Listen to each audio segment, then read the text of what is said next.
Today story branding এ এই মুহূর্তে আমরা আছি যোগেন চৌধুরী সেন্টার অফ আর্টে, যেখানে শিল্পাঙ্গনের 34 জন শিল্পী তাদের ক্যানভাস পরিবেশন করছে আপনাদের সামনে। আসুন কথা বলে নি আমাদের শিল্পীদের সাথে।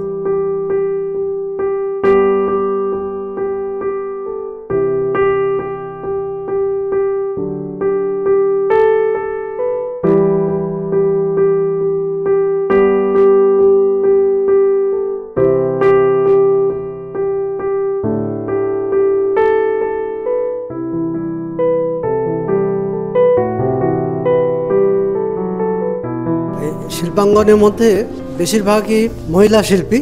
এটা একটা খুব সিগনিফিক্যান্ট ব্যাপার। বলছে আমাদের জীবন যখন শুরু হয় মায়ের কোল থেকে শুরু হয়, অর্থাৎ মেয়েরাই কিন্তু আমাদের ইনিশিয়েটার।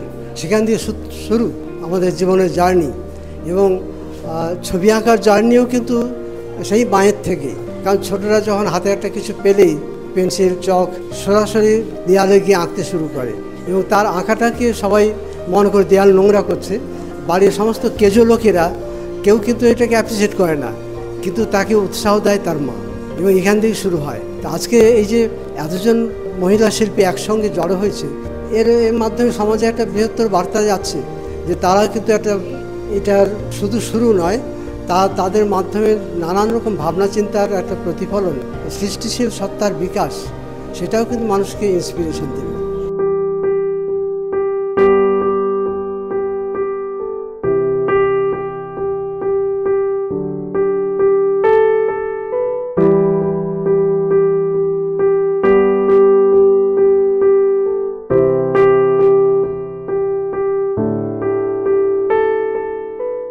আমি রীতা ওখানকার হেড, এবং রীতার সঙ্গে আমার বন্ধুত্ব বহু বছরে, কিন্তু আমি ওর সাথে এবার প্রথম এক্সিবিশন করছি। আর ভালোই লাগছে, খারাপ লাগছে না। সবাইকে নিয়ে ও সুন্দর আয়োজনটা করেছে। আমারও 4টে ছবি আছে, এই ঘরে 2টো আছে, ও ঘরে 2টো আছে। আমি নিজে ইন্ডিয়ান স্টাইলে ছবি আঁকি, পিওর ভয়েস দিয়ে ওয়াশ পেন্টিং, সিল্কের ওপর কাজ করি। শিল্পাঙ্গনে রীতাদির সাথে আমার অনেক দিনের পরিচয়।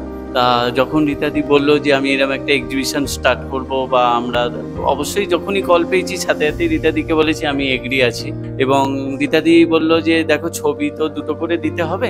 আমি রীতাদিকে বললাম কি ধরনের ছবি? বললো দেখো সবাই তো পেন্টিং তার সাথে কিছু আমি এবারে আমার যে ছবি দিয়েছি সবগুলোই লিনো কার্ডের উপর, লিনো পেন্টিং বলে, যেটা অনেক দিন মানে আমাদের জিনিস থেকে হারিয়ে গেছে, সেই লিনোর ওপরই ছবি আমি এবারে মানে এক্সিবিশনে পার্টিসিপেট করেছি।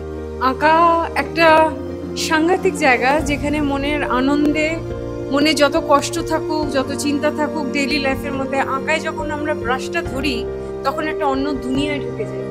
নিজের মানসিক এক্সপ্রেশন সেটা যাই থাকুক, সেটা আমাদের এই কাজের মাধ্যমে ফুটিয়ে ওঠে। আমার এবারের কাজে যেটা করেছি এরিয়াল ভিউ, সেটা কোলাজের ওপর। সাধারণত সবাই শুধু কোলাজ করে, কিন্তু আমি কোলাজের ওপর আবার কিছু কাজ করেছি যেটা মিক্স মিডিয়া।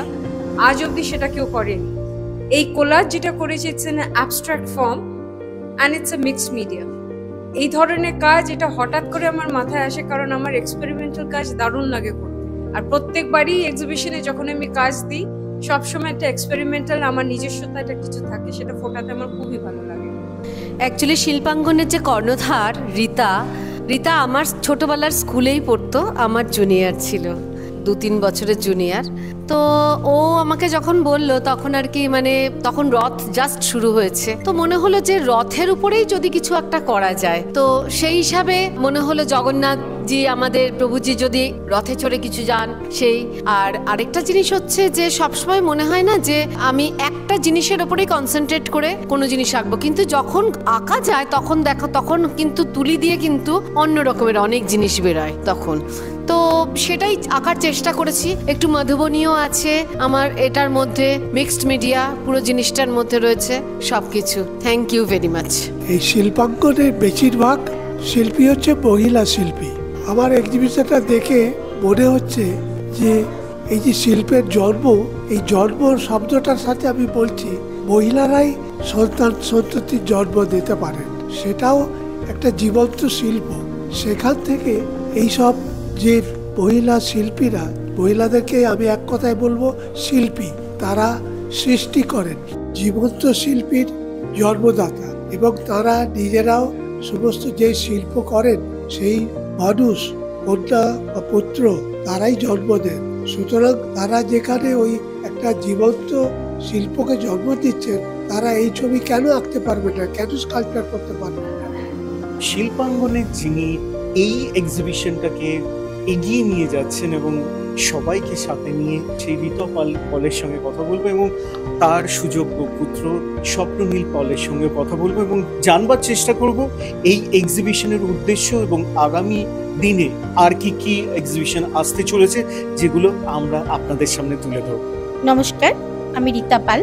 আমার ছোট থেকেই পেন্টিং খুব ভালো লাগে এবং চেষ্টাই করি আর্ট নিয়েই সর্বক্ষণ থাকতে, এবং ভীষণ ভালো লাগে যে প্রতি মুহূর্তে নতুন নতুন কিছু সৃষ্টি করব বা কিছু কখনো এক্সিবিশন করব বা এটা নিয়ে অনেক কিছু করব এরকম কোনোদিন কিছু আশা ছিল না। কিন্তু আমার এই বোন বা বন্ধু বা ভাইয়েরা এতটাই উৎসাহ দেয়, তো সকলকে নিয়ে চলার ইচ্ছাটা সেখান থেকেই আমার শুরু বলা যেতে পারে। তো সেই সূত্রে একটু একটু করে চলা শুরুটা যখন হয়েছিল তখন ভেবেছিলাম আমার দ্বারা কি হবে আদৌ, কিন্তু দেখলাম যে না, সবাই যেভাবে আমাকে সাহায্য করেন, সাহায্যের হাত বাড়িয়ে দেন, তাতে করে এখন মনে হয় সত্যি পারবো। এবং শুধু পারবো না, আজকে কলকাতা শুধু নয়, কলকাতার বাইরেও আমাদের গ্রুপটাকে সবাই চেনে। সবচেয়ে বড় কথা, আমার একটা ডাকে আমার বাবার মতন স্যারেরা এক কথায় চলে আসেন, তো এটা আমার মনে হয় আমার জন্য বিরাট পাওনা।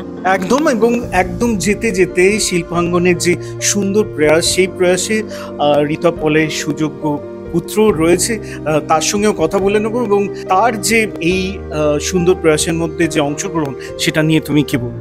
ছোটবেলার থেকে ড্রয়িং বা আঁকা সবকিছু মায়ের কাছ থেকেই শেখা। নিজে কখনো ভাবিনি যে এত বিখ্যাত শিল্পীদের সঙ্গে আমার ছবিও থাকবে, কিন্তু আজকে সে জায়গাটায় আসতে পেরে নিজেকে খুবই যোগ্য তো বলবো না, কিন্তু মনে হচ্ছে যে হয়তো কোথাও একটা পৌঁছাতে পেরেছি। কিন্তু আমাদের শিল্পী সমাজটা না খুবই পরিবারের মতো, সবাই সবাইকে খুব ভালোবাসেন, সবাই সবাইকে চেনেন, কিন্তু সমাজে যে শিল্পটার একটা পড়াশোনার পরিবর্তে একটা অপশন হতে পারে, এই ব্যাপারে গ্রহণযোগ্যতাটা এখনো যেন কোথাও হয়ে ওঠে। আমাদের এই আর্ট বা এক্সিবিশন করার মাধ্যমে আমরা এই ব্যাপারটাকেই আরো বেশি করে তুলে ধরতে চাই সবার কাছে, যে শিল্প বা আর্ট বা ক্রাফট এইসব লাইনেও প্রচুর স্কোপ আছে, এবং শুধু এরকম নয় যে ডাক্তার ইঞ্জিনিয়ার হলেই একমাত্র খুব বেশি পয়সা কামানো যায়।